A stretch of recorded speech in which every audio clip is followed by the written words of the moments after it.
Macaulay Culkin. That's me. Welcome to my On Film podcast, and an honor to have you here. Oh, thanks. Truly, and It's very cheap. It's only $3 to come get in. Yeah. This is very true. As I was telling you, the date on there is the day Terminator 2 opened, because it was the day that's the movie that really kind of changed and really made me fall in love with cinema. What's interesting about doing this show and having you here is I grew up watching so many of your movies, and you've been such a part of my life in that way from a cinematic perspective, but we only just met a couple months ago at the LA show for the John Candy documentary. But I always start off this interview asking this question about pivotal theatrical movies that meant a lot to you growing up. I know that you were working at that time when you were growing up. Yes, I knew how the sausage was made. Yeah, yes. But did you have movies that you still went and saw in theaters that were important to you, that made you understand the importance of movies and kind of what they mean to people outside of yours? I mean, like certain kind of touchstone movies, like for me, Princess Bride. You know, that one, that's a forever kind of movie. You know, that's one of those. Pee-wee's Big Adventure. You know, I did Red Letter Media. We reviewed that one, and it was Mike Stoklasa. He was like, it's pretty much a perfect movie. It's like you can't really pull it apart. You know what I mean? It is structurally it's wonderful.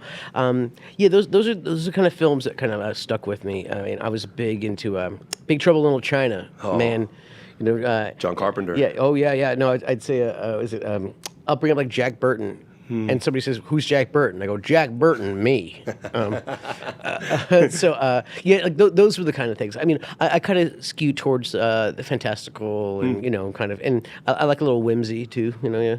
When you were seeing those films, though, as somebody who was working in the industry, and you would come across a movie that you loved because you were in the industry, would you ever reach out to filmmakers or actors to tell them what you thought about their performances or what you thought about their films, or were you just kind of more of a fan of an audience member? I was more of a 9-10-year-old. Yeah, really. yeah, You don't really think that way. Yeah. I mean, for me, I just kind of always just did my work. You know, I didn't think about it like in a career kind of thing or whatever. I kind of let things kind of come to me. And so, yeah, it wasn't like, hey, Rob Reiner, you know, put me in your movie or anything like that. It wasn't like that. Like, no, I just, you know, I let things kind of flow towards me. So, yeah, I mean, now, like, you know, I'll make a mental note and kind of go, oh, that person looks like he's, you know, somebody I want to work with, or that's the kind of vibe that I'm looking for. But it's different. Like, when you're a kid like that, like, you don't really think those ways, Sure. you know. I mean, it's already weird enough that you have a job, you know what I mean? So it's like, yeah, so, you know, so, but no, I never really thought that kind of way back then. This is something I find interesting too, because as an actor, you've worked with incredible cinematographers and composers that have composed your movies, and directors that you've worked with, and obviously we'll get into John Hughes and Chris Columbus in the conversation. But this is a show that was created to kind of talk about craft and the idea of like actors and filmmakers' relationships to each other in terms of like what's your relationship to your cinematographer and your DP. When you were growing up on those sets, were you interested in the filmmaking? Like were there things about the like were you talking to your cinematographer? Were you interested in hearing what John Williams did for the score on Home Alone? Like were those things that you were kind of, I know you're a kid, but were you interested in those? Yeah, when it came to the music kind of happens like much later. Yeah, exactly. I mean, you know, John Williams is over there after we've already filmed the entire kind of thing. Yeah. So I don't think I've ever actually had the pleasure with him. You never met John Williams? No, I know, right? Exactly. And he's so synonymous with Home Alone. Exactly. You know, yeah, but no, I never had the pleasure. You know, yeah. Because again, that comes almost at the very end of the process. You know, yeah. So you know, it starts with the script, and then boom, you film it, and then then you do the editing, and then you add the music and all that stuff. You know, I remember Julio Macat a lot. You know, he did both the Home Alone movies. Yeah. He always did the Orson Welles lighting. He always lit your eyes and stuff like that. That was always a big thing with him. He was always setting up this one little light. It was mildly distracting at first, but then you kind of get used to it. Can you give me an example of like a shot you remember him setting up like that, or like you remember like it was almost all of the shots, to be honest. Really? He loved that light. He was practically married to it. You know, yeah. I actually just worked with him again. Funny enough, it was the one of those Chase commercials, the ones with Kevin Hart and Catherine O'Hara. And Is he stuff still like doing that. the lighting? I know. Yeah, he did the. Yeah, I even joked with him about it too. We both look a lot older than we did back then. But yeah, I always got along well with him and stuff. It's interesting because as I get older, I work more with the cinematographers and stuff like that. I always talk to them about framing and this and that. Trying to tell the story. Before it was kind of it wasn't that. They kind of they kind of let the kid off the leash a little bit, and they had to keep up with what I was doing. Whereas as you get older, it's like it becomes more collaborative. I mean, because really, filmmaking, just by its very nature, is the most collaborative art form there is. 100%. You have the actors doing their thing, you have the writers writing, you have the directors directing. I mean, you have people painting with light and all that kind of stuff. It's almost the tragedy of it is that you need other people. I mean, and on top of that, it's an art form that needs an audience, especially acting. It's I had a director. I was doing this play in London, Richard Nelson, and he said, he goes, I can do my craft anywhere. He's a writer, and he was like, I could write in the sand. I could prick my finger and just, I could write on some tree bark or whatever. He goes, but actors, the problem with that is that if no one's watching, you're just playing pretend.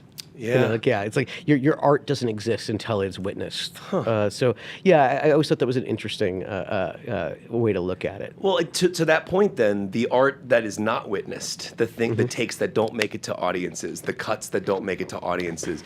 Do you have particular memories of shots or work you've done that never made the light of day that is important to you and it was still artistic to you? There's a temporary nature to this kind of stuff. Yeah, there's certain times where I'll watch something. And I'll go, I know there was a take I liked more. Interesting. Like that kind of thing. I mean, that's kind of the nature of it a little bit. Certain times, I gave you gold on that one. It's like, no, I mean, but at the same time, again, that's kind of out of your hands because it's all about collaboration and stuff. There's not any kind of one silver bullet kind of memory that I have when it comes to something like that. Nothing that made me particularly miffed or anything like that. It's funny.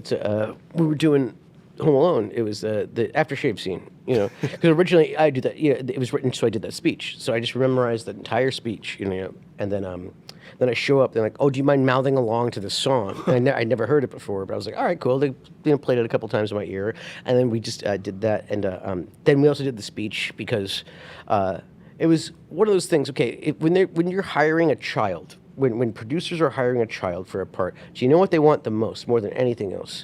They want the kid to remember his freaking lines. I mean it. It's because it's hard. It's hard. So I was always really good at that. I could always spit lines.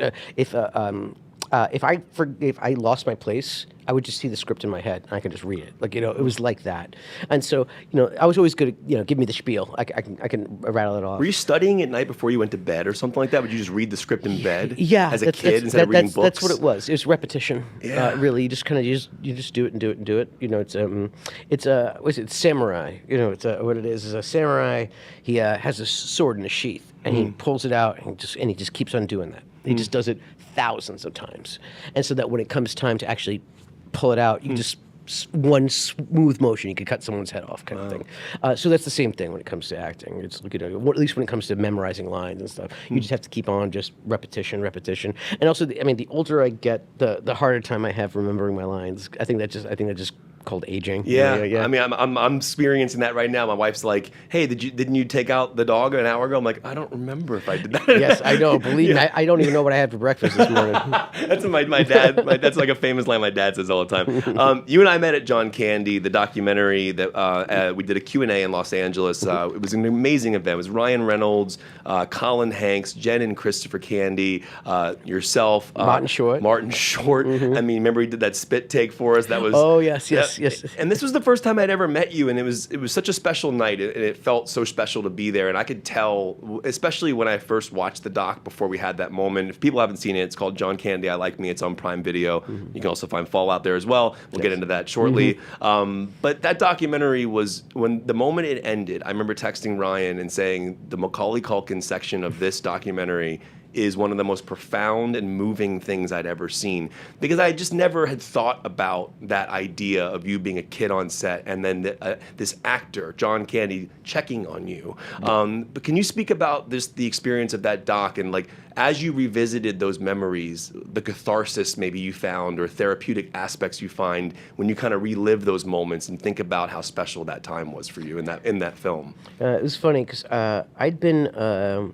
They were trying to track me down for a while. I think Colin and I have like a mutual friend, and so they reached out, and I got these two little boys at home, so usually it's like, yeah, I'll get to that later, and there's no such thing as later. So I know that there was that, and then I actually ran into Chris Candy at Whole Foods of all places. And he asked me about it. I said, yeah. Like, again, I'll kind of get around to it, kind of thing. Did you know Chris a lot prior? Not really. I mean, I think we maybe met, like, back in, like, 1988 or something like that. But, I'm only 8 years old, Yeah. Again, I don't even remember what I had for breakfast. But yeah, no, so it took a while, but it was, they had Ryan hunt me down. I actually, he texted me, and I said, wait, I've been burned before by a fake Freddie Prinze Jr. Yeah, I need a proof of life-esque photo. Wait, of you. a fake Yeah. Freddie I'm Prinze just Jr.? joking with Oh, him. okay. I was like, wait a second. And then he sent me a video of him blow drying his hair. And I was like, okay, this is the real deal. So yeah, he invited me to do it. It was really cool. Actually, on the press line, I talked to Colin, and I said, okay, who was harder to track down, me or Bill Murray? And he didn't even blink. He goes, you were the hardest one. You were the. I was the last person that they got. Again, I just kind of never got around to it. That kind of thing. But I'm really, really glad that I did it. I'm glad that I was invited to do it. Well, firstly, because it's probably gonna be the last movie where I'm the youngest member of the cast. But no, it was. I hadn't thought about John in a while. And it kind of it kicked up like some dust. It kicked up some some pollen. I was getting weepy about it because I just hadn't thought about him in a while. And yeah, actually after I was done with it, because I didn't want to cry on camera, but I cried when I got home. Really? Yeah. Of You course. just get home and just kind of let go. Just a little let go, let go. I wasn't curled up in a ball or anything. But yeah, I just thought where it's like that film was a love letter to him, and it really does do him justice. But I also looked at it as a party, a celebration. Yeah. And I think he would have gotten a real kick out of me showing up to his party. I think he would have gotten even a bigger kick about meeting my kids. Because they're a lot like me. So it was really, really nice to be invited and be a part of that. Yeah, he was a very special man. And like I said, they did him justice. It was one of the things that I think it was Ryan was saying. He goes, I want this to be the last John Candy movie. Yeah. Yeah. And yes, because it's better that than going out on Wagons East, I guess. But, yeah, no, it does him justice. And it was really cool to be a part of that. Yeah. So it was wonderful. And you speak in the doc though, like how he would just check in on you. And and as a kid, you probably didn't even understand at the moment how powerful that was, that this guy was taking the time to do that. Do you remember when he asked you how you were doing? Do you remember what as a kid were you going, oh, I'm fine, I'm good, I'm just kind of moving on, kind of thing, or yeah, you of course everything's fine. Because even then, I mean, you're a professional. You show up. I think I say this in the doc, but it's you know your lines. You hit your marks. You find your light. Boom. You could do those kind of things. And so clearly the kid's doing great because he knows what he's doing. That kind of thing. But yeah, no, there weren't a lot of people that asked me how I was doing. And yeah, no, he was sweet because he saw, he saw how crazy it was getting. And so I think he could kind of feel where the wind was blowing with me. I could keep up with him, and listen, he had, that man had chops, but he was like, he's like, I got to keep up with that kid. And so I think he knew that, that there was things coming. And so yeah, no, it was sweet. Like I said, there's not a lot of people who ask me how I was doing. Him, Hughes would ask me how I'm doing.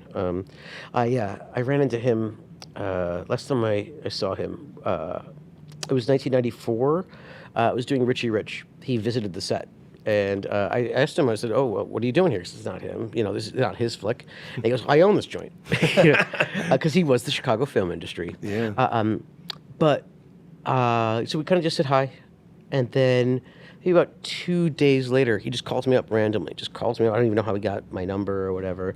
Then he just asked me how I was doing. And you're 14 or so at the time. Yeah, 13, Wow. going on 14. And yeah, he asked me how I was doing, and I was like, "Oh, good." And it was interesting. We had a conversation like an adult. He talked to me like an adult. And he goes, "Oh, because this was always the rumor." And so he was like, "Look, you want me to give you like a secret?" I was like, "Yeah, sure." He goes, "You know that rumor that I wrote? It only took me a weekend to write Home Alone." I go, "Yeah, I heard that one." He goes, "It's true." He goes, "I'm like, yeah," because he wrote it with me in mind. He goes, "It only took me a weekend." And I said, "Wow." I said, "That's amazing. I don't even want to imagine how long it took you to write the second one, because it's the exact same movie." Probably did that while he was on the can, you know? And I do, obviously, like, the roles that you've done in your career, and I want to take the audience through some of the incredible filmmakers and people that you've worked with over the time. And Robert Gibraltar, obviously, was your first feature film. Yeah. Burt Lancaster. Yeah. We're talking about From Here to Eternity, one of the greatest actors of all time. Obviously, that cast was incredible, but I think about you working with legends Yes. at that young of an age, which is remarkable. Do you remember anything specifically that Burt kind of instilled in you that you've taken with you as an actor? Because, like, I mean, again, you're a kid, so you don't really know at the time. Like, this guy's done. You probably know. His name is Burt. Like, he's not like Burt Lancaster. Yeah. No, I remember because gosh, I don't even know how old he was. I mean, he looked old. I just knew that he was like old. And I'm sitting in the little director's chairs that they have, and so I sit there, and Burt Lancaster plops down next to me. And I think he thinks he's being funny. He sits there and goes, "Hey kid, do you have any advice for me?" And that's funny, right? I said, "Yeah, don't step on my lines." And so he's like, "Oh gosh, I gotta keep up with this kid," Yeah, no, it's he was definitely on the older side. It wasn't quite his last movie, but it was like one of his, one of the last ones.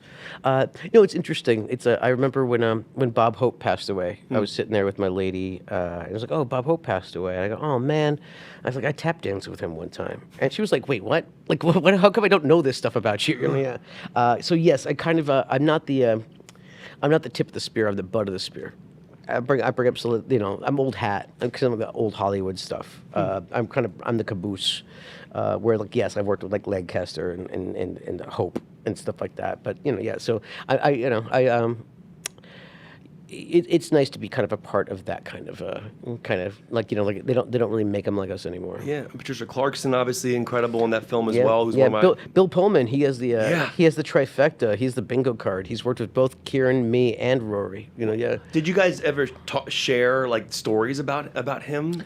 Not necessarily. No. I mean, the thing is, it's funny. It's me and my brothers. We rarely talk about work. Interesting. Rarely talk, and even when we do, it's kind of just like more of an in passing kind of thing, or like, "Oh, I've been busy doing blank," that kind of thing. But you don't kind of roll up your sleeves and go into it, kind of thing. Honestly, do you always want to talk about work? You know what I mean? No, like, no. Exactly. I mean, but I'm assuming when you saw your brother on the Oscar stage, I mean, that's like, that's got to be, that's like what a moment. I mean, it was about as close to a cinch as ever. Like, of course he was going to win. Everyone knew he was going to win, and stuff like that. I remember that night. I watched it. It was the only thing I watched. I actually didn't watch the whole show. I just watched the best supporting actor, and I knew he was going to win because he was front row, aisle seat, closest to the stage. Yeah. He was just so he'd pop right up and go right up there. There was no way he wasn't going to win. Yeah. So no, I was very proud of him. Man, he had a banger of a run there. Yeah. I mean, between Secession and that, it was just like SAG, a BAFTA, a Globe, an Emmy, then an Oscar. Just like no, I mean, like I don't think there's anyone who's ever had a run like that for two different projects and two different formats and stuff. Like I said, he had quite the banger of a 15-month run. Remarkable. See You in the Morning in 1989. Yeah. You work with someone named Farrah Fawcett. Yes, I did. I mean, again, I'm just trying to imagine you being that age and working with legends like this. And what's a memory about her that comes to mind of, like, again, like you're probably soaking in so much information about acting and filmmaking at that age.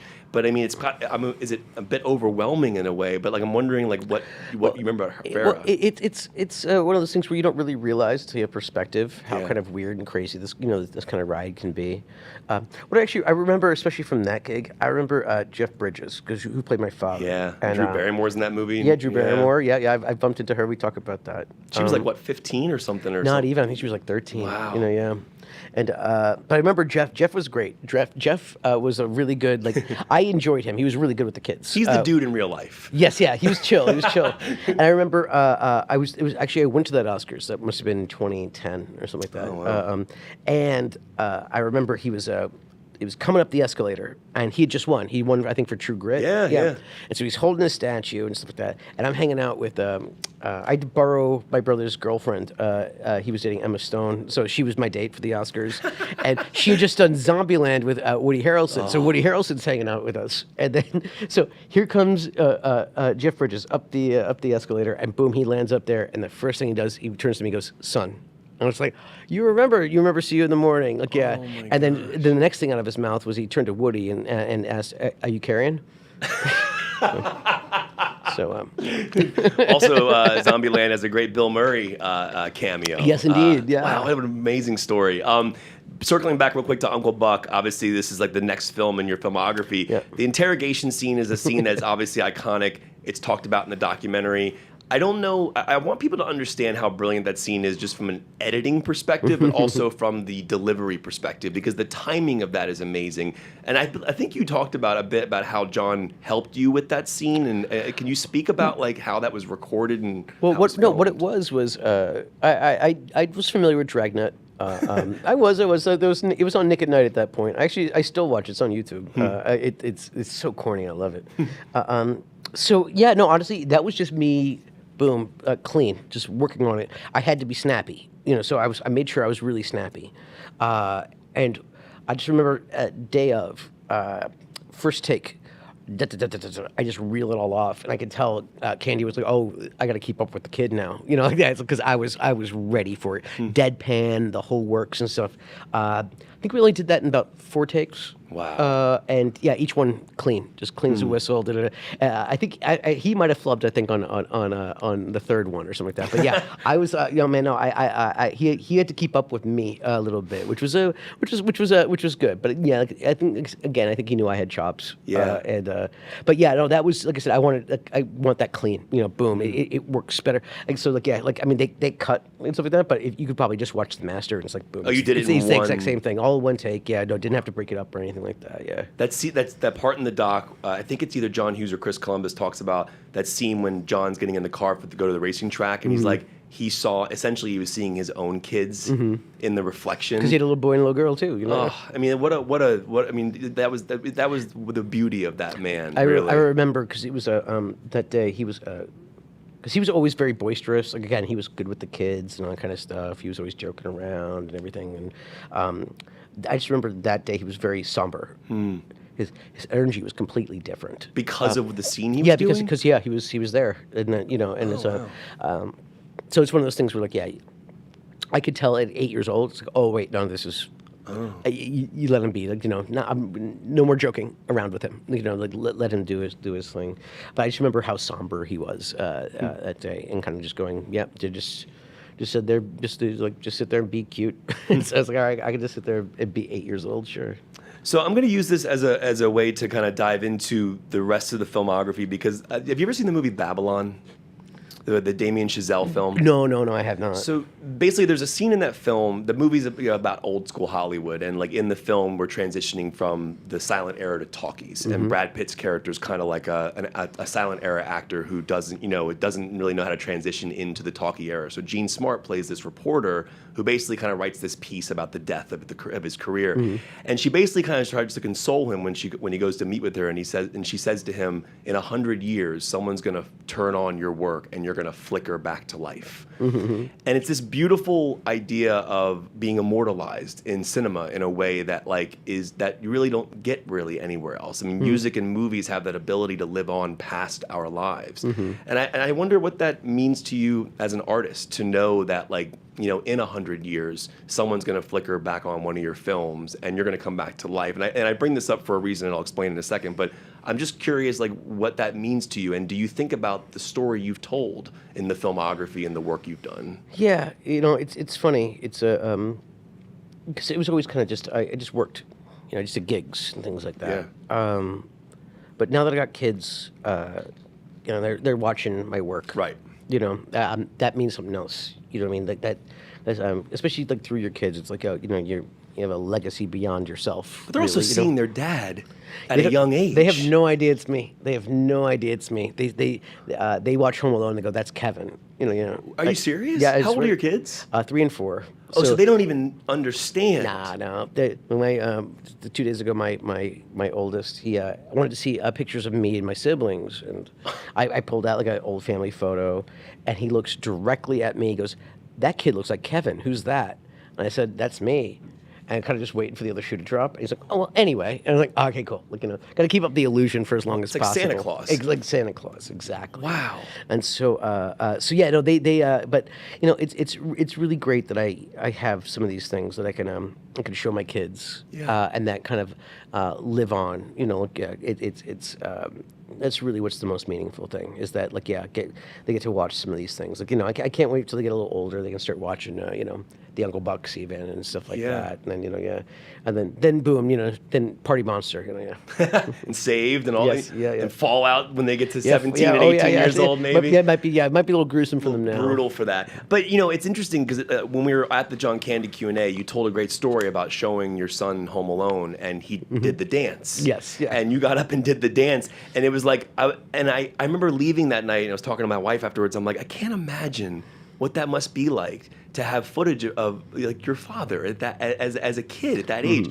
And I would just wonder like how. So when did you start laying the films out for your kids? Like in the sense of like what you just woke up one morning and was like, hey, it's time to start watching some of my films. Like how does that work? I mean, it kind of happens naturalistically. I mean, it's not like I laid out my filmography or anything like that. It just it's, I'm a Disney princess now ever since the Fox acquisition. So it's just there. It's there. During November, December, there's the Home Alones, and so yeah, it's funny. It's just like I watch it with a different perspective now. Do you explain? So you don't tell them up front, by the way, this is me. No. You just put the movie on. Let's just watch a movie. Yeah, let's just watch a movie. Wow. They love that. They love the it's kind of this great like fantasy. That. The kid gets one over on the adults. Always when and I think that's why it kind of has this timeless kind of thing because everyone has kind of felt that way. Even harkens back to when you were a child and how you did that. So that's one of the things that appeals to them. They'll and see my oldest especially. He thinks that he is Kevin. He thinks that he's Kevin, which is kind of a testament to kind of just generally. I think a lot of kids felt that way. Yeah. And so so he goes, you think you're Kevin? Yeah. I said, so you remember setting up the traps for the burglars? He's like, yep. You remember go down the stairs on a sleigh? He goes, yep, sure do. I go, you liar. You lying liar who lies. Those paid for your shoes. Do you like your shoes? But yeah, no, I love watching it through their eyes and watching them, And like I said, at some point it's going to happen. They're going to be watching it, and they're just going to turn and go, hey, wait a second. And I know some kid at recess is probably going to spoil profound. it, but yeah, it's going to dawn on them all of a sudden, and then it's going to be like, like yeah, it's been me. It's been me all along. What a beautiful thing to have and be able to share with your kids. It's interesting you talk about rewatching it and from a different perspective. Is there a certain element of like being brought back to that age when what is it like to see yourself on screen in the like growing up on camera in a way? Yeah, it's. And other characters, it's not you, but no, but still, because that's the thing is that it's kind of hard to kind of separate some of that stuff. Like I'm watching that scene and I go, oh, I remember, hiding my Pepsi can behind this thing or whatever. I think about all the little weird details and those kind of things that went into the actual production of it. Yeah. I can and have allowed myself to get like lost and watch the story, just the way it was intended and stuff. But no matter what, I'm going to be thinking of like, oh, Julio and that freaking light in my eyes and stuff like that. I'm going to, no matter what, I'm not going to have that raw experience that other people have, just because again, I knew how the sausage was made. But that being said, it's like I know it's fun to really experience it again, and like we've been doing the tour thing. We've been showing it around. We go from a couple towns. and stuff. And they air the movie, and then I tell stories, like almost like a fireside chat, Yeah, kind a of nostalgic Q&A. night. A nostalgic night, yeah. And it's really cool to kind of see how alive this thing still is, and how people really people still react to it. It's because when you think about it, it's been about 35 years since someone was in a dark theater watching it with like-minded people, all laughing at the same stuff and doing it's really cool. It's still alive. I can hear the laughter. I can feel the vibes, and it's really cool. So it's fun to kind of share stories, and I pull kids up on stage. I ask them terrible trivia questions about the film they just watched and stuff, and give away prizes like micro machines and is a toothbrush from the approved by the American Dental Association. Yeah. Here's a Kraft macaroni and cheese dinner. You could eat it because I never did. Because I remember that people always going to give me that's like a weird kind of Easter eggy thing for some reason. They're like, how come you didn't eat your dinner? Oh, Because I do the whole thing where I'm saying right. grace and I'm about to eat the macaroni and cheese dinner, and then I just never take a bite of it. Right. And for some reason, I get that over the years. People are like, oh, how about that Kraft macaroni and cheese? Did you ever eat it? It's just like, oh, gotcha. Like, yeah, I don't know. Wow. So actually, I did that. Which commercial was it? It was the Google commercial. Yeah. I made sure I was like, I took a bite of my macaroni and I'm eating cheese. it this time. That was for all you people out there who've been bringing it up over the years. I finally did take a bite of the macaroni and cheese. Yeah, I want to focus on this word nostalgia for a second, because I think sometimes, I think nostalgia, it can be good, and it also can be bad in terms of, people go, oh, I'm nostalgic for this and that. I find it to be a beautiful thing that I'm emotionally connected to, and I think it's something that we see a lot in our culture. Nostalgia is something that we all we yearn for that. I miss riding my bike to Blockbuster to rent movies. Yeah. But then people were like, "Oh, you're so nostalgic. You need to get into modern times." I'm like, "No, I like." What do you find to be the power of nostalgia? Obviously, you're doing an entire tour where you're taking your movie out. It's called a nostalgic night. Yeah. But nostalgia is a beautiful thing if done correctly, and Home Alone is one of those movies that does feel that way. It feels timeless as well. But what do you think? What is your relationship to nostalgia, on just personally? I think nostalgia, it's a warmth. Yes. To nostalgia. Yeah. It's a big word in my house, but cozy. And it's like an old sweater. Cozy needs to come back, by the way. Where is Cozy? I know. Oh, I say all the time. I ask my kids when they get in their bed, I say, "Are you cozy?" They go, "So cozy." I'm like, "Okay, good." But yeah, no, it's like I said, it's like a warm blanket, or an old sweater or something like that. Something that is familiar, and I don't know. To be encompassed by, you want to be kind of when you're like that, just like that it's that kind of coziness. So like I said, taking this thing out on the road, it's like I said, it's really fun, because it's just because there are those kind of like-minded people, and some people that are like my age, they're middle-aged, and they're watching, it brings out the kid in them, and now they're also showing their kids the movie too. So now it has different legs for them as well, I think that's really, really cool. And I wasn't sure. I did it last year. I did a tour last year, and I was going to just try it on for size and just see if it works and see if it was fun and things and I thought it was really great. The turnout was really great. And people, like I said, it's still alive. I think it was one of the first things I said. Then got up on stage and people were applauding and stuff. I go, wow, just thanks for remembering. Thanks for remembering all this stuff, for remembering me and all this. It's just taking on different kind of legs for me nowadays, and I think it's really cool. I'm just going to say this up front. I know you've been asked every question ever about Home Alone, and I know you've told stories multiple times over the years. You're going to be doing this on tour as well. But as somebody who grew up on those films, I'm just going to take the chance, since I have you here, you mentioned the aftershave sequence. I'm sure you've told the story a million times, but I would just love to, the memory of, actually, clapping on your cheeks and that actual moment for you, because it's such a moment. And then on the poster, it's a different image than the bathroom one, which is cool. And I was just wondering, just your memory of that scene, if you could just walk through it. Well, because originally, it's I had the whole speech ready, and then they asked me to mouth along, and they ended up using both. Yeah. But what it was. was because I cut my teeth on like I loved Looney Tunes. Looney Tunes stuff is great. Yeah. And it's like, you know how Wile E. Coyote, you know, kind of like walk off the edge and he doesn't fall down until he looks over. Like it's that kind of visual kind of humor. And so yeah, no, I'm doing the aftershave thing, and no, I just didn't move my hands because it's funnier. Like, oh, if it burns so much, why are your hands still on there? Like, you know, that's the gag. Yeah. And so that was just naturally what I did. And to hear tell, as soon as I did that, they were like, "We have a poster." Like they knew right away that was going to be the image. After you cut, they knew it? Yeah. One of the producers or something like that, or even Chris or something like that, apparently were like, "That's it right there. We found our poster." Like, you know, that was going to be the crystallized image that they wanted to use.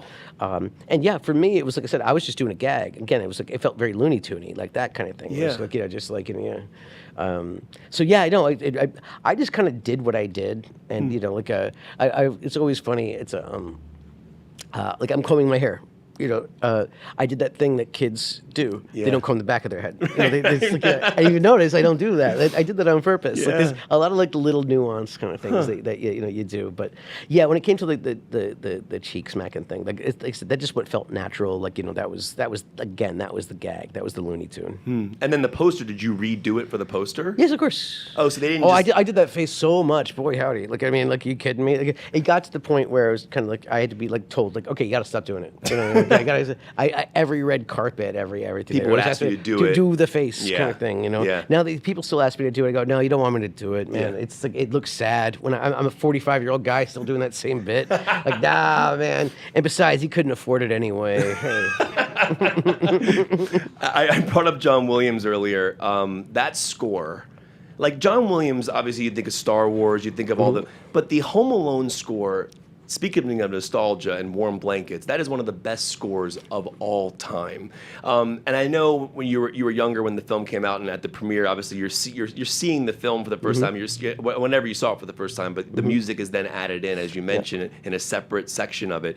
What was your reaction to that music? And like, did you even understand it at the time? But then has it grown in a different way now for appreciation that John Williams scored you? Yeah, no, I think it's the appreciation is, like, grew over time because you know, when you're 9, 10 years old, that John Williams doesn't really mean all that much to you. Like, you know what I mean? Like it's you know, it's once you start having perspective and really kind of understanding the context.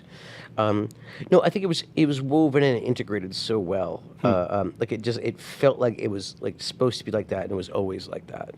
I remember we were doing the second one, and doing dailies. You know, when they kind of the stuff you filmed the day before, you know, kind of just run off all the takes. They used to, Chris would always have open dailies, like, you know, during lunchtime, go in the theater, you guys could eat lunch and watch the dailies.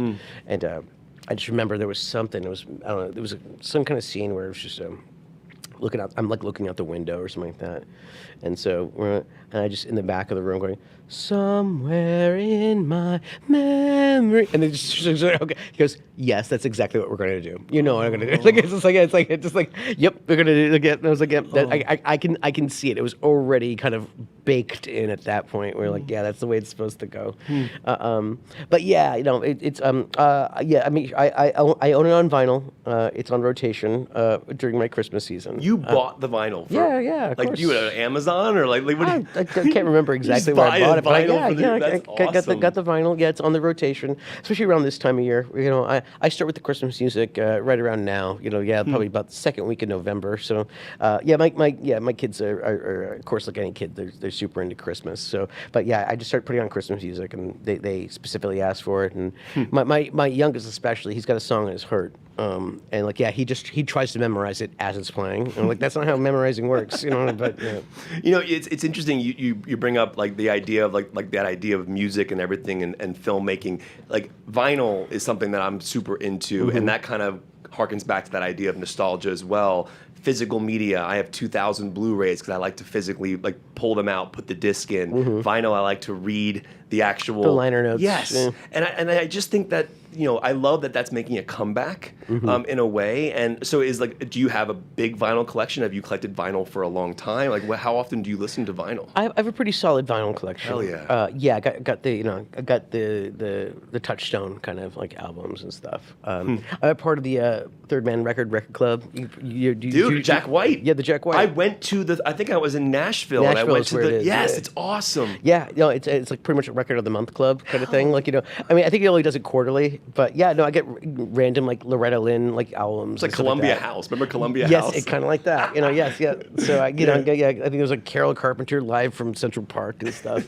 It's nice. It's kind of a because you never know what you're gonna get kind of thing. Yeah. So I get a lot of those and kind of have them.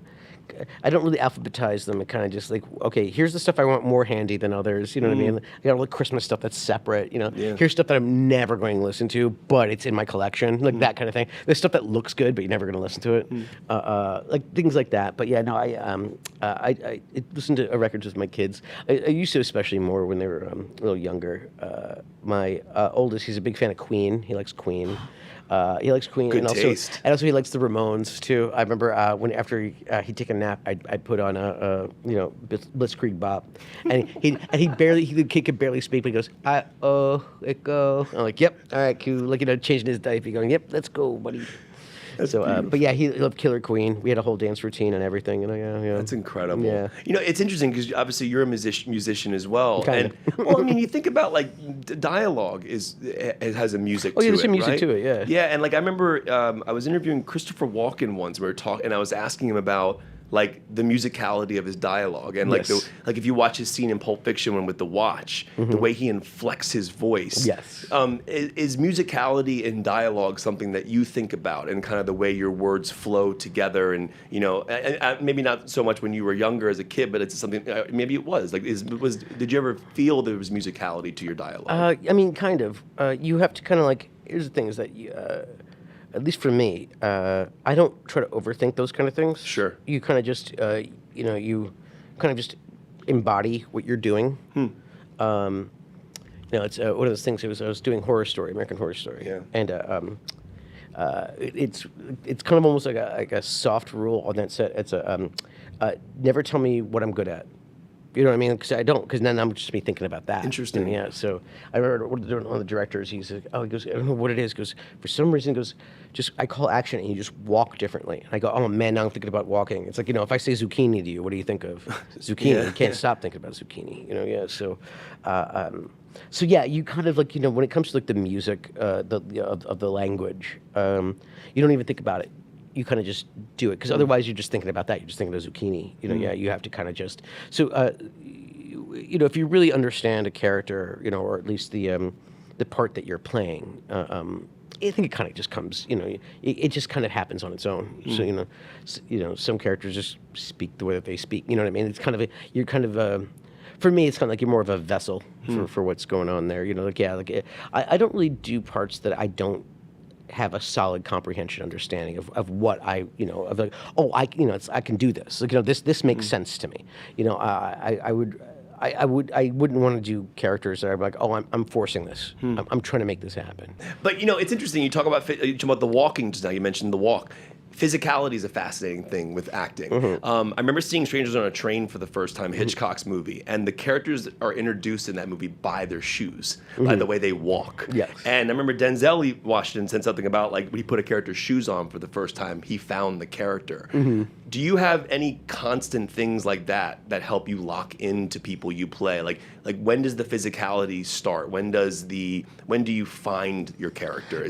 I think costumes do a lot. Interesting. For that. Because I mean, just when you put on, you're wearing strangers' clothes. You know what I mean? Like they're not yours. They're not your cozy pajamas or anything like that. They're someone else's clothes, and so it kind of that's a good trigger for me is when you kind of get into the full regalia and stuff. It's also more the feeling of the clothes that it is. I mean, there's certain times where you look in the mirror, you do something like Party Monster, and go, oh my gosh, I'm wearing a blonde curly wig with a chin strap and blue polka dots all over my face. Okay, it's easy to kind of go there, but it's not it's not always as stark as that. But yeah, no, honestly, it's that sensation of like, yes, like shoes or clothes or something like that coming. Like, yeah, I don't. These aren't mine. You know what I mean? So you're not yourself in that. And I think kind of it's easy to kind of get lost in some of that kind of stuff. A lot of the stuff I've been doing with Fallout, like it's a very stiff, rigid kind of costume, and it's so it's actually really it gets easy to get like lost in that real, like, but also it's hard to use the bathroom and that stuff. And one more quick thing on Home Alone, because I know we're going on tour, homealonetour.com. The shows start 11/22 in Long Beach, go through December 12th. So make sure you check it out, and it's going to be amazing. This is something I know you get asked about, but as a kid, I didn't know that the movie he's watching in Home Alone was a fake film that Chris Columbus made. Angels with Dirty Souls. Yeah. And so Angels with Filthy Souls was like this, like, when I was a kid, I was like, oh, that must be an older movie that Chris Columbus has just put on for Kevin, the character.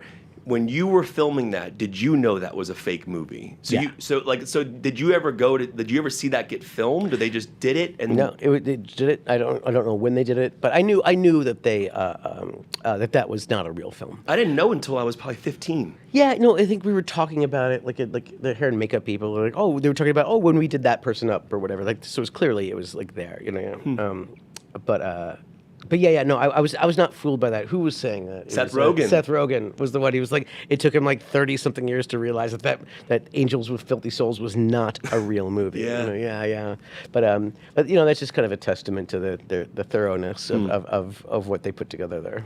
When you play characters as an actor, you get to see the world through their perspective, right? So like you're playing people that you're not, and I always wonder if actors miss people that they play. And this brings me to My Girl, because obviously that's the ending of that film is something that we all still think about to this day. And I'm just curious, like, do you ever miss characters that you play? And is that one in particular that you miss? Because because of the way that film ends, obviously the tragedy of it, there is something about a longing and a miss, like you miss the character. At least I did as an audience member. Do you, as an actor, ever miss people? I'm trying to think if there's anything I miss. A lot of times, especially doing film, it's different than television or anything like that. It is just a bottle. You know what I mean? And once you're done with it, you kind of have to let it go. Out in the world. Certain characters stick with you more. It took me a few years to really drop some of that Michael Alec. Really? Just the way I would move my hands, or just like certain things, certain phrasing that would just kind of come out.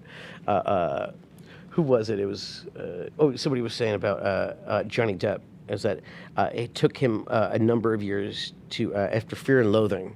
And the kind of like lizardy kind of stuff you do, like the guy, and it's like he's like apparently that stuck with him for a number of years afterwards. So sometimes those things do stick, especially if they're these little like ticks. If anything that has a tick in it, those ticks sometimes are hard to kick. But no, I mean, I just remember because I think I've only done one sequel. It was the Home Alone 2. Yeah, and I remember it was one of the last days of the first one. It was I was off camera, we were kind of just setting up the next thing, and we were joking about, we're almost done with this thing. Like, oh, great. Like, it was a long production. It was like over 3 months. And I forget the prop person was saying that. It's like, just imagine if they made a sequel to this and they forgot you all over again. And we all had a hearty laugh at that. Yeah. Like, it'd be really convoluted to lose the kid again. Okay. Oh, the way you're lost in the second one is brilliant. The editing and the production of that sequence. It's funny when he's actually the first one awake there and stuff like that. There's a lot of like little cute like kind of things that because again it's John Hughes is a very good writer, and he knew the trick of a sequel, which is like you pretty much do the exact same thing, you just up the stakes. That's pretty much, and that's so this is pretty much a textbook sequel, really. It's just like boom, same thing, just a little just bigger. Now it's in New York City or whatever, and in kind of playing around with expectations. But it's the same thing with the Back to the Future movies. Sure, there's always like that. There's always the Leah Thompson bedroom scene, like when he wakes up and he doesn't know where he is, It's just like, there's certain things you kind of set your watch to, when it's like, that's what sequels, like, so John was really good at that. Like, he found that.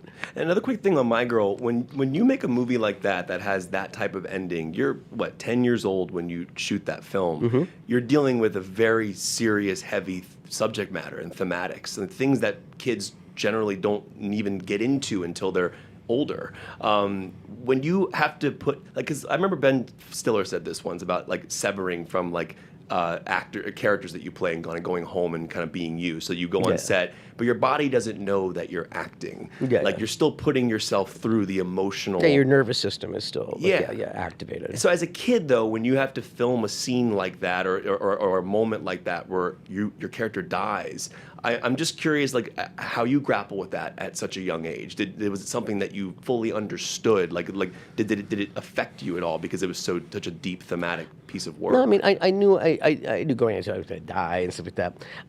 Honestly, I was working with the bees. To be honest, man, it's funny that would not fly, like, literally bees. But the way they did that. They wouldn't do that today. Look at me, it's because they put this stuff on my fingertips. It smells like the queen bee. So they were actually attracted to my hands. Like, so I wasn't a threat. Whoa. And so I was doing this. They actually released like thousands of bees on me. Like, imagine that. Are you joking? No, I'm not joking. Those are real bees. No, it was boom. I thought maybe they put you in a plate shot or something. No. Those are real freaking bees, man. Oh my gosh. And that would not fly nowadays. Boy, howdy. And so they just told me to wave my hands in front of my face so the bees can get in front of my face so it looks good for the camera and all that stuff. They told me not to touch anything. Because at one point I touched my pants, and boom, they were just attracted to my pants. They said as soon as the yell cut, they had like soapy hot water. Boom, I do that, wipe it off, and then just dart into the woods. The bee handler gave me a piece of advice, and he says, human beings run faster than bees fly. Wow. And I was like, but I'm 10. How fast do you think I am? But they stuck a bunch of bees on me. So I'm thinking more like that. I'm thinking about How many takes is that? We did 4 takes. Takes. Okay, as a kid who got stung, I remember getting stung 15 times mowing the lawn when I was 12, and I've never recovered from that. I didn't get stung. I got a stinger in my neck, but that was me doing this. Like, it didn't sting me. My neck went into the stinger. Oh, wow. It didn't break off or anything like that. It didn't have any venom or whatever. That was the only take where I was like, nope. Like, as soon as I felt that, like, boom. They did 4 takes of that thing. And just. But that production, I swear, that we were shooting in Orlando, and it was like kind of the same area where we were doing the bees, and they had these trappers. I remember because they had a baby raccoon. I thought that was really cool. They had a baby raccoon with them, and I found out later that it was like, what they were trapping. They would because it's the lake that me and Anna jump into. And so. They were doing the lake, and so what they do is they catch the water moccasins, those snakes that are poisonous. They catch the water moccasins and then cut them into pieces, and then they would use that as bait for the snapping turtles, and then they would take the snapping turtles and cut them up and use them as bait for the alligators. And I'm just like, what lake are we jumping into? Jeez, have you ever heard of a swimming pool or something? Like wow, like. Just alligators and snapping turtles. I was like, oh my gosh, like, they're throwing bees at me, and there's alligators everywhere. Like, like I said, some of that stuff wouldn't fly nowadays. Yeah, that's absolutely crazy. I remember, it's funny because when I was growing up, because I saw your movies as a kid, when you finally made The Good Son, I was like, oh, I can watch an R-rated movie now, right, Mom? Because I've been watching Mac's work for years, so he's in it. I can go see it, right? Yes. And I dropped an F-bomb in that one, yeah. And that's kind of what I wanted to get at, because that was an R-rated film. I think you were like 12 or 13 when you made it. I will never forget the dog scene, because I remember, because that kind of started this idea to me that, like, for some reason when I watch films, it's harder for me to watch an animal get hurt than it is to watch a human being. Yes. But I just, that's such a dark film, but it's great. You and Elijah are fantastic in it. When you make an R-rated, because was that your first R-rated film? I believe so. Yeah. And so, what dropping an F-bomb? I guess you were 12 years old. What was that experience like, working in the R-rated world, and also like. The dog scene to me still haunts me to this day. Yeah, no, it was the F-bomb was not altogether unfamiliar to me. So, I think it was a bigger deal for the audience than it was for me. It was a big deal to hear you drop an F-bomb. It was, yeah. But I just remember the dog because it was a proper pit bull, and they had the handlers, and it was when we do that scene where I kind of get up to its nose and stuff. Yeah, it's a real dog. That's like a real thing that we're doing. The dog is wearing a harness with those like the metal kind of wire, the ones that really could hold a lot of weight. Oh wow! And it was holding like him back, and I shit you not, those handlers were behind me going, "Get him, sick him, kill him!" Like trying to get the dog really pissed off at me. Oh my god! I was just like, yeah, again, the kind of stuff that they, like that wouldn't fly today. But they were telling the dog to kill me. Wow. And they kept on, and I just loved the director. He goes, "Can you get closer?" I'm like, "Closer?" Like, so I remember that. I remember, that was kind of going, we're starting to skirt the line of comfort for me. It's a scary film. You talk about Back to the Future. Don Burgess, who shot that, shot Richie Rich. Alan Silvestri, who scored Back to the Future, scored Richie Rich. And that's got to be incredible. I mean, Don Burgess is one of the greatest DPs of all time. Do you have memories of him as a DP? I mean, I think back to the McDonald's and all the things that are in the movie. I was like, I want a McDonald's in my house. That'd be amazing. But now that I'm talking to you, I'm like, man, like you're a kid working with like legendary DP, and then obviously the film is scored later by Alan Silvestri. We all know the Back to the Future music. Yeah. So does that mean something to you now that maybe it didn't mean back then? But by the time I got to Richie Rich, I was pretty well checked out at that point. Because you go on the hiatus shortly after. Yes, that's the last film I did for like 8 or 9 years at that point. Because I was experiencing some major burnout. Yeah. So rightfully so. I mean. Yeah, I was doing 2 films a year.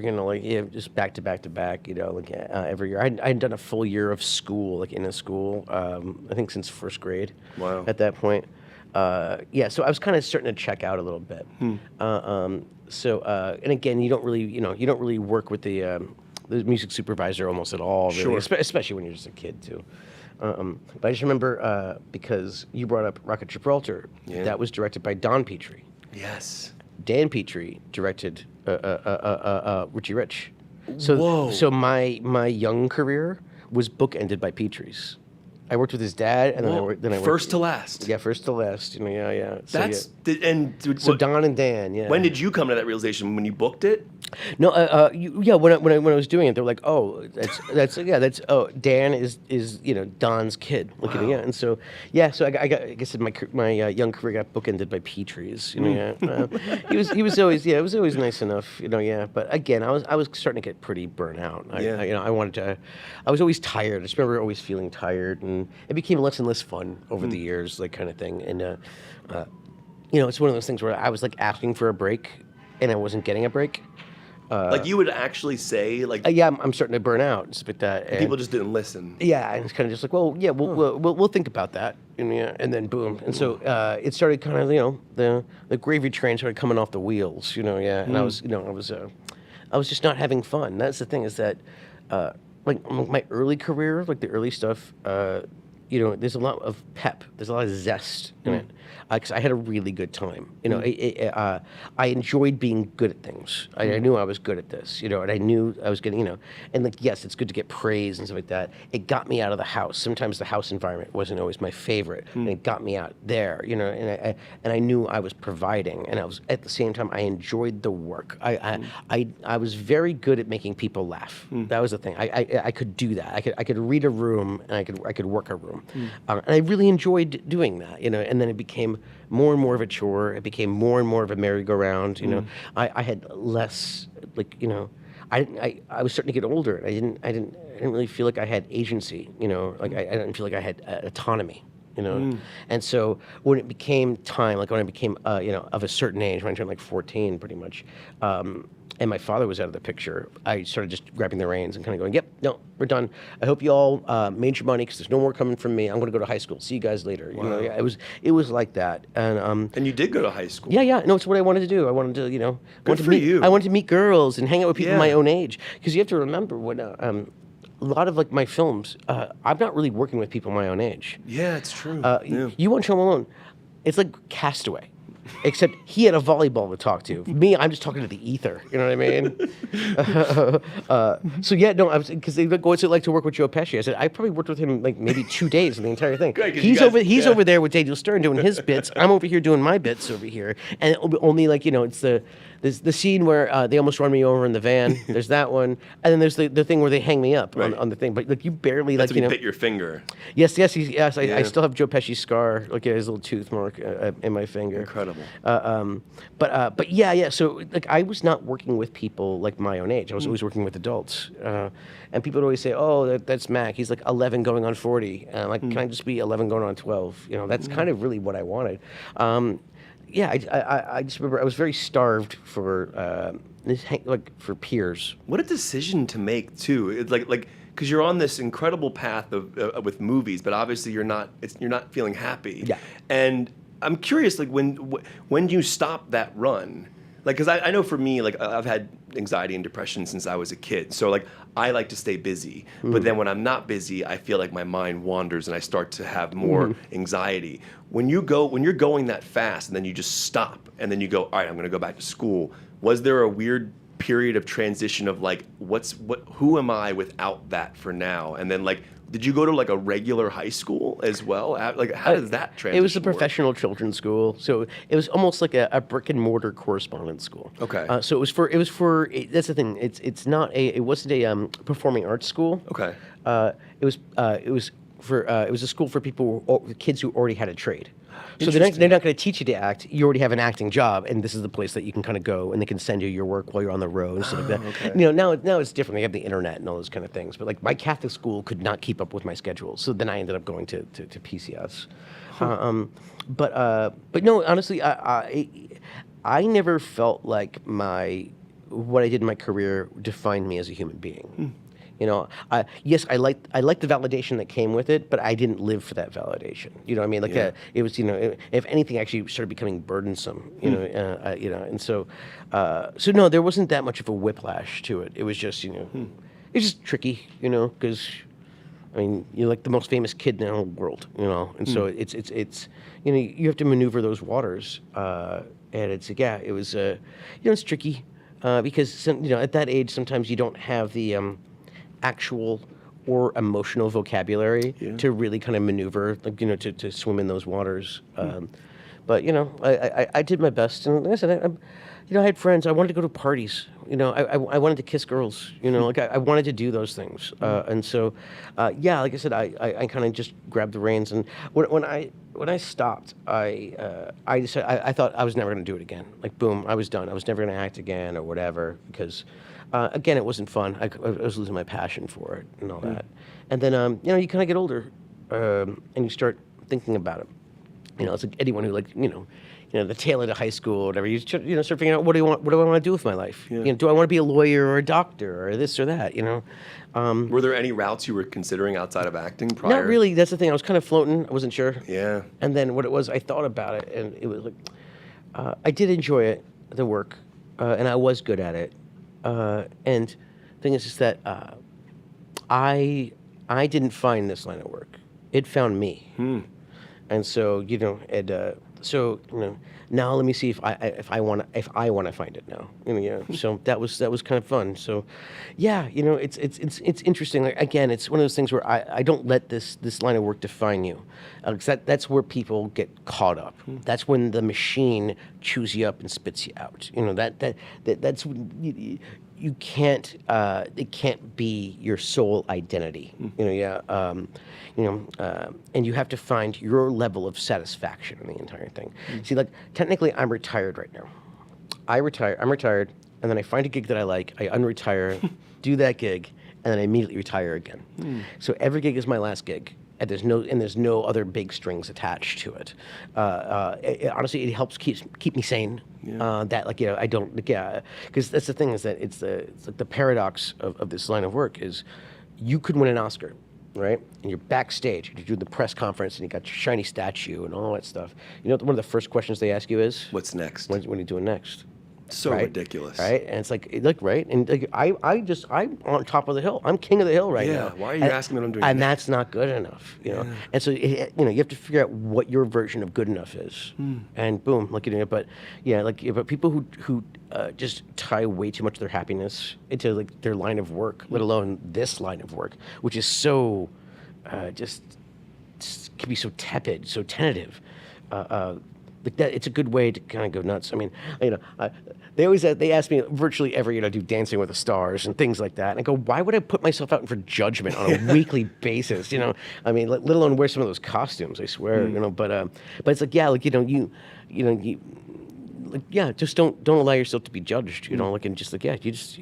If me, I like doing the work, you know, and I enjoy the good work, you know, and that's what it is. But yeah, but at the same time, also, if I never do another gig in my life, I'm totally happy with that too. You know? And what's interesting to me is, like, I would argue that the defining role for you is being a father. Yes. And I think what's interesting to me is that for artists, I don't have kids. My wife and I don't have kids. We have a dog. But like, there is something fascinating about, I would imagine, the moment you have become a father and how that changes you as an artist, because there's an emotional depth, obviously, that comes with that. And I'm curious. You know, you said your kids are 3 and 4. 3 and 4. Before having kids and after having kids, do you see a definitive line as to who the artist that you are, and the when you read material, do you feel differently about it as a dad? Yeah, no, it changes the lens that you see things through, like Yeah. for sure. You know, I think and feel and do for them. Now, whereas before it was like, no, I did it. You know, this is all about me and this and that. No, and it's also it's a thing. It's having kids. It's I've never been more vulnerable in my life. You know, it's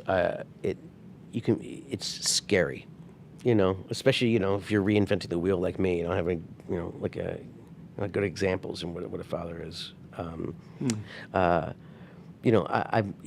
making myself vulnerable to them. You know, like it's one of the things I say to Brenda. I said, take this as the compliment that it is. I said, nobody can hurt me the way you can, and I mean that in a compliment. Is that I've let you in, and I'm letting these little guys in. Wow. You know, yeah, and so it makes you more vulnerable. You know, it makes it so you can, you just want to protect that. And yeah, it's scary. But this chapter has been also amazing. It is my best work. Definitely, my boys. They're good, strong, well-behaved boys, and I'm very, very proud of them. I use the word proud. That's a word that I didn't really hear a lot of when I was a kid, and I want to make sure that they know that I'm proud of them. You know, so yeah, and they're really good kids, and now they're starting to get older, and they can have conversations now. That's so cool. I love picking their brains and stuff. Also, I love being a fly on the wall when they're chatting with each other. Oh man, I just pretend just a fly on the wall, man. It's like, no, they're good kids. They're endless source of entertainment and stress as well. But What I found really beautiful about everything you just said, and walking through your whole career, 'cause I know we have to get out of here in a couple minutes, is you took control back of your life, and you found your true meaning in that way of being a father. It makes me, I'm get teary-eyed just thinking about it, because it is kind of beautiful to think about, as we went through your whole career, how you took your power back. Yeah. And where you are now. So I always end the show on a couple rapid fire questions. Okay. Just a couple quick things. And this is a question I love to ask because there's so many great films that we all watch in our lives. If you could rewatch a film for the first time, meaning that you don't remember the memory of it, and you get to experience it completely again for the first time, what is it? Wow, something for the very first time. Yeah, probably just because it was such a source of wonderment. Would be the first Star Wars movie. Yeah. Like, the old first one. New Hope. Yeah, the old New Hope, and it's like, yeah, that's especially for its time too. It's the thing that Star Wars has kind of gotten through like a wood chipper a little bit, but it was like, no, there was nothing like it. There was nothing like it on planet Earth, really. And so, yeah, being a kid of the right age and stuff, that was like, boom, that was a bullseye for me. Like, that was that stuck with me. Do you have a favorite shot in cinema history? And it could just be the one that comes to mind first. I mean, a lot of answers that I get to this question sometimes is the dolly zoom in Jaws, but Oh yeah, that one, the one with the vertigo shot. The vertigo shot, you know. Do you have a shot that kind of speaks to you? You go, it just kind of hit you in a way that you remember it? I'm trying to think if there's anything like that. That's like, you know, just that one, you know, like that one snapshot or something. Or it could be a scene. Yeah, I'm trying to think. You know, yeah, it's a. If there's anything that kind of really like sticks out for me. I mean, of course, you always have the. Like I got to show. This was fun. I got to show Brenda Goodfellas. She'd never seen it. Oh. And so yeah, That's we cool. watched that together. So it was great, kind of watching it through her eyes and Yeah. stuff. And just that scene, you know, where just like, you know, when he's walking her through the kitchen and all that kind of stuff. It's just like, you know, she was like, oh god, like I was like, yeah, they don't make him like that anymore. Like, you know, yeah, it's like that. You know, it's the Tony 2 times because he says his things 2 times. You know, But yeah, the guy, you know, that was a lot of fun. Just that entire sequence, you know, because I know that is, again, knowing how the sausage is made, that must have been such a pain in the ass. Oh. You know, but man, was it worth it, you know? Well, then I'll use that to end this. You and Brenda are in Zootopia 2. Yes, we are. Which is coming out the week that this podcast is going to be released, which is, I think, next week. Acting with someone like with that you love, that's got to be a fascinating thing. Do you learn anything about Brenda through acting with her that you don't know through just being together outside of performance? And kind of you recorded voice work for this film together in the same booth, which is also kind of a rarity. Which is very rare. Yeah. You know, yeah, because we did one pass of us being separated, but we could see each other through glass, you know, and like so we did that, and then we also just were in the booth together. You know, it was a lot of fun. She has I mean, she's a seasoned vet, and she's done. She's very different. She works very cleanly. You know, I work more dirty. You know, I kind of find it on its feet and this and that. Like, she's meticulous. She makes sure she memorizes everything. Me, it's like, oh, you know, let's see if I can find the right words for it. Done, you know, like that kind of stuff. So it's always been interesting. So a lot of times I put her on tape for her auditions and stuff. Oh, cool. Yeah, so that's fun. But yeah, no, like I said, she's always very. She's more studious, I think, is the best way to put it. So yeah, no, it was a lot of fun. I like to say we're taking a bite of the forbidden fruit. We're playing brother and sister. We're also playing cats. So. And so yeah, no, it was a ton of fun. And we went to the premiere of it. We brought our kids, and yeah, it was really cool watching them watch something that mom and papa did. That was really cool. Do they know it's your voices? No, not yet. Oh, see, we crazy. we told them, but they also kind of pitched us up a little bit. So Okay. you know, so it's you know, it's not a 1-for-1, but yeah, but also we're not necessarily the good guys in it, so we're kind of just like, yeah, sure. Why would I tell my kids that I'm the bad guy? You know? Well, Mac, this has been an honor, man. Cool, man. Yeah, no, me too. Genuinely appreciate it. Thank you for your time. Thanks for your time. Homealonetour.com. Check out the show.